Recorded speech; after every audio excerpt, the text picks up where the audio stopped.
proof that there is a culture problem in Dallas? I think the comments are a big deal. I think it's just more evidence of the fact that when we talk about the Cowboys, we tend to talk about things that don't have anything to do with football. And I think Dalton's talking about, man, it's a zoo. And we have Damien, don't even look at me like that because we're trying to get to a good place. Hear me out on this.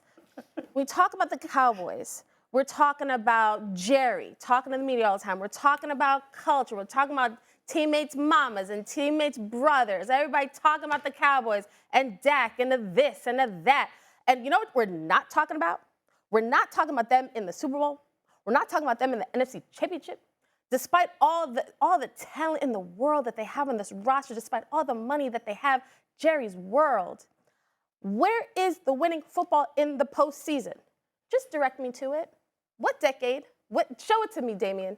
So when we talk about a winning culture and all the things that happen in Jerry's world, I think we're talking about a level of acceptance to just, hey, we win in the regular season and we'll get you next year. So while you may not think, because I could tell by the face and the way you're looking at me and the fact that we just spent 2 hours on Get Up Together, I know exactly what you're about to say. I do think this is indicative of a larger issue. And if the Cowboys won on the field, we wouldn't even be having this conversation. Now you may go. Cowboys win on the field. I'm sorry, Christina. Oh, no. Last time I checked, didn't the Cowboys win Last 12 time I games, three straight years? What happened? Hold on.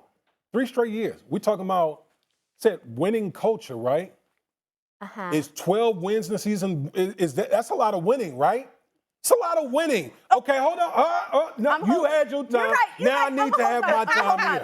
Now I need to have my time here, okay? You're right, Bishop. We're literally going to be, we're literally talking about, Bishop, yeah. We're literally talking about Dalton Schultz talking about people knocking on the glass while people working out as like the zoo, and it's the reason why the Dallas Cowboys. It's just part of this culture of the Dallas Cowboys as to why they haven't won in the postseason. Are we being serious here? Like, is it like, this is the level that we're going as it relates to the Dallas Cowboys? It's real simple. The Dallas Cowboys have a winning culture. They have a winning culture. When you win 12 games, 3 straight years, you have a winning culture. They don't have a championship culture. Okay, and the Dallas Cowboys' main problem is their stars don't play like stars at the most important moments in the postseason. But to sit here and say that, people just knocking on the glass while they're working out, like all of a sudden that's leading to why they're not winning in the postseason. It's just, we've literally jumped the shark when it comes to the Cowboys. But before Harry speaks, I just want to know which one of us on today's set looked into the camera earlier today and was pleading with the Dallas Cowboys stars to play like stars. Was that me or was that you? I did that. Okay. Yeah, because the winning culture, you would need to do that? But that doesn't speak to culture. It just speaks to their stars need to play like stars. Harry. Their stars need to be accountable when it matters most. That's all I'm saying. That's all it is. Okay. Go ahead, Harry. All right, that is enough. That is enough from Bishop Woody. That is enough from First Lady Kimberly. Now it's time for Rev to get in here and talk his numbers. Now, here's the thing I would say, number one, it starts with Jerry Jones at the top, because Woody, you was with the New England Patriots, you were with the Jets organization, I was with the Atlanta Falcons and also the Tennessee Titans. And I think as an owner, you would hope to create or eliminate every distraction possible for your guys and your players to be able to have the most success on a football field. And that's in the regular season, but most importantly, that's in the playoff season. And I think when you look at the Dallas Cowboys going 12-5, 12-5, 12-5 the last 3 years, that has not been the case. When you have an owner that is the only owner in the National Football League talking after games, when you have an owner that's at the Senior Bowl talking about Bill Belichick when no one even asked him a damn question about Bill Belichick after he just said that Mike McCarthy is going to be his coach moving forward, that all these things are issues. And then you look at Jerry Jones. Now, I will give him this. Jerry Jones is the greatest car salesman that we have in the United States right now currently. And then when he talks about going all in, See, I'm not going to let him sell water to a well to me. I'm not going to let him trick me. When you talk about going all in, you would think you would go all in the last 3 years that you went 12-5. Not just this year, because that was deemed a Super Bowl window for this team to be able to make it to a Super Bowl, right? So why all of a sudden you want to go all in 2024, but not go all in the previous 3 years when you went 12-5, 12-5?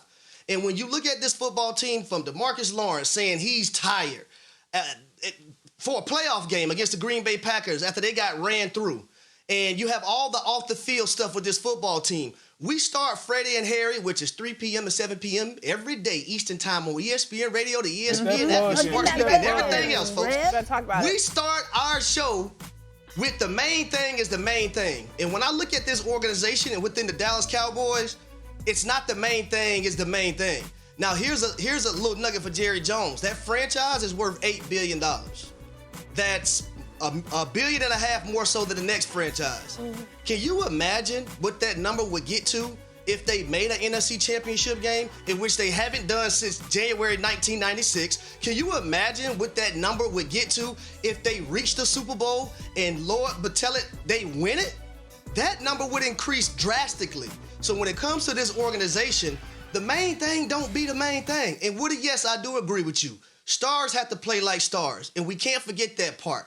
The biggest names on the Dallas Cowboys, when the time presents itself and it's the biggest moment, they have to perform that way. And that's has not been the case the last 3 years. Do you think the championship window is closed for Josh Allen and the Bills? No, as long as they have Josh Allen, it's never closed. But I think this iteration of the Bills is over. And we clearly saw by the moves that the Buffalo Bills made yesterday, parting ways with a bunch of veteran guys who meant a lot to that organization, a bunch of really good players. And you know what? This is what happens when you have Patrick Mahomes in the AFC. Like literally, you think about the Buffalo Bills over the last 4 years, they've been constantly knocking on the door.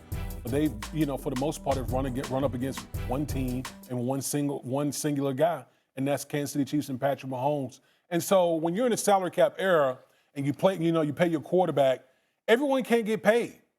During that 4-year time, you saw the Buffalo Bills, they went out and acquired Von Miller. Why? Because they thought like their time was now. Like they went out and made moves to bolster their roster, only to fall short in the postseason. And so now what you're seeing is, okay, a team that's over the salary cap, they got to retool, obviously part ways with a bunch of veteran guys who were, meant a lot to the organization. They're going to have to go younger, depending on the draft and so on and so forth. But when you have Josh Allen, who's one of the 3 best quarterbacks that we have in our game, your window is never closed. It's just the Buffalo Bills that we saw over the last 4 years, that window is definitely closed. Yeah, when I look at this football team and I look at how Josh Allen is, his abilities and the way he plays the game of football, your window's going to be open. Now, I think the window is slimmer now because also what the last 6 years have told all of us, whether we like it or not, whether we're fans of all these different teams, is that the Kansas City Chiefs are going to be in the AFC Championship game. That's what history has told us. That's what the last 6 years have told us, whether we like it or not. So now, after looking at that, you're saying to yourself, you have Josh Allen, Joe Burrow, Lamar Jackson, you have Aaron Rodgers, you have Justin Herbert, you have Tua Tagovailoa, you have Trevor Lawrence, you have C.J. Stroud, you have Deshaun Watson, you have all these guys now fighting for one spot. Whether you like that or not, that's what the last 6 years have told us. So I think now the window is slimmer for the Buffalo Bills. And y'all, I had a chance to go to their playoff game against the Kansas City Chiefs.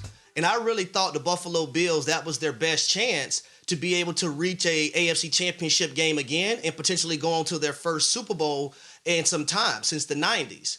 But they weren't able to get it done. But walking out of that stadium and hearing people, it was a little boy had to be about 10 years old. And he told his parents, man, we're never going to get to a Super Bowl. And just the deflation of so many people in Buffalo walking out of that stadium just feeling like, man, same thing, just another year. It was sad to see, man, because the city of Buffalo, you look at the 4 heartbreaks that they had losing those 4 Super Bowls that they did in the 90s, and then you look at this football team now from making an AFC Championship game, losing to Patrick Mahomes, losing to Joe Burrow 2 years ago, losing to Mahomes this year, but you had the home field advantage. It's just devastating, but I do believe it's very, very slim, that window now, because of what Patrick Mahomes has showed us and being the standard of the National Football League, and also all the other quarterbacks fighting for that one other spot. Yeah, so last year, Bills Mafia got mad at me because I was critical of Josh Allen and the Bills not maximizing on their opportunities. And this is why. Because the fact that Trey White, a guy, when I went to Buffalo to be a columnist, he was that was his draft He was class. that dude. Yeah. Jordan Poyer joined the Buffalo News the same year I was in Buffalo. Like, I'm watching guys the same year that Sean McDermott and Brandon Beane arrived. Like, these are cornerstone figures. The fact that Micah Hyde and Jordan Poyer aren't leaving Buffalo together as Super Bowl champions is wild to me. And that is the problem. And it's not just Mahomes, it's Burrow, it's all these other quarterbacks. So no, the window is open because of Josh Allen. But you see the roster dismantling that had to take place. This is what happens when you, from Houston, Kansas City, Buffalo, losing to the Bengals, and then KC again. These are the things that if you're a fan, this is what I'm talking about, because the window is so small for any team, even with a great quarterback. But when you don't maximize, especially with these quarterbacks getting paid what they're getting paid, you got winning culture. Winning culture. Winning culture? Okay. That's it. It's just it's a shame because Trey White and Jordan Poyer, stand-up guys, Mitch Morris, like, it was sad to see because Buffalo is too talented of a team to have that sort of dismantling now. It's just the NFL reality. This is just, again, I'll just point out, when you got Patrick Mahomes in your conference, this is what you're up against. Yeah. This is what you're up against every year. Yep.